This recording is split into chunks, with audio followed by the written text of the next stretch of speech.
piva festivaliga to'xtaladigan bo'lsak, juda ko'p blogerlar o'ylamasdan, tushunmasdan aralashib qo'yib, uzr so'rab chiqqanlari ham bo'ldi. Hozirgacha ko'pchilikning tanqidiga, mojarosiga sabab bo'lib, bu yoshlarda ongini zaharlash, bu noto'g'ri desa, kimlardir esa bu shunchaki ko'ngilocha tadbir deyishdi. Ana endi mavzuni ochiqchasiga gaplashadigan bo'lsak, piva festivaliga kimlar bordi? Albatta, doimiy piva iste'mol qiladigan, ichib ko'radigan va doim chekib yuradigan yoshlar bordi. O'ylamang, atka bir har doim kutubxonadan boshini ko'tarmagan, har doim jumalarga borib ibodat qiladigan yoshlar borgan yo'q. Atka har doim nima iste'mol qilib, qanaqa ko'ngil xushlik qiladigan bo'lsa, ana shu guruhlar bordi va tashkilotchilar buni oldindan bildi. Shuncha mijoz borligini, shuncha ishtirokchi borligini juda yaxshi bilib, ishonch bilan bu festivalda tashkil qilishdi. Demoqchi bo'lganim, siz insonlarni birdaniga bitta festival bilan buzalmaysiz. Uyini oldida masjid bo'lib turib, namozga kirmasdan ichib, chekib, kayfini qilib yurganlar qancha.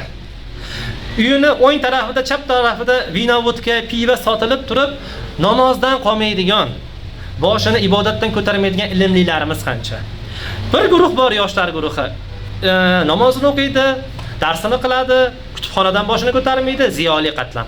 Bir guruh ming leksiya o'qing, tarbiyalang, zino haqida yomonligini ayting, ichkilik yomonligini haq ayting, sigaretini nasihatingizni eshitib bilan bitta chekadida onasi tengi bilan yotib yuraveradi.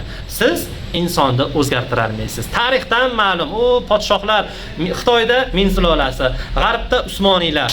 O'sha paytda ishratxonalar, maishatxonalar bo'lgan. O'sha paytda ichgan, ichavergan, maishatxonalarga bir ishratxonaga borib yomonligini qilib yuravergan yaxshi ziyoli qatlam tarixda bir ulamo, olim sifatida qolgan.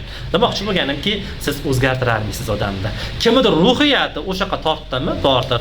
Kimdir bormadi. Shaxsan men 31 yoshdaman. Hozirgacha meni taniganlar juda yaxshi biladi. Ichmayman ham, chekmayman ham va meni hech kim majburlamadi. Shunchaki yoshligimda ota-onam bergan tarbiya, ya'ni ichish, chekish yomonligini bizning miyamizga singdirib berishgan va o'sha tarbiyaga moslashib, o'zim shunga rozi bo'lgan ekanmanmi? Ichmadim, chekmadim. Shunaqa qatlamlar bor. Mendan yoshlar kecha yaqinda tug'ilgan go'daklar ichib, chekib yuribdi. Ya'ni siz insonni o'zgartira olmaysiz. Borganlardan xafa bo'lmang. Ular shundoq ham ularni siz kutubxonaga, bir ilm-fanga, bir ibodatga yotkazolmassiz. Baribir bir chekkasida ichib yurardi. Baribir diskotekalarga borib yurardi.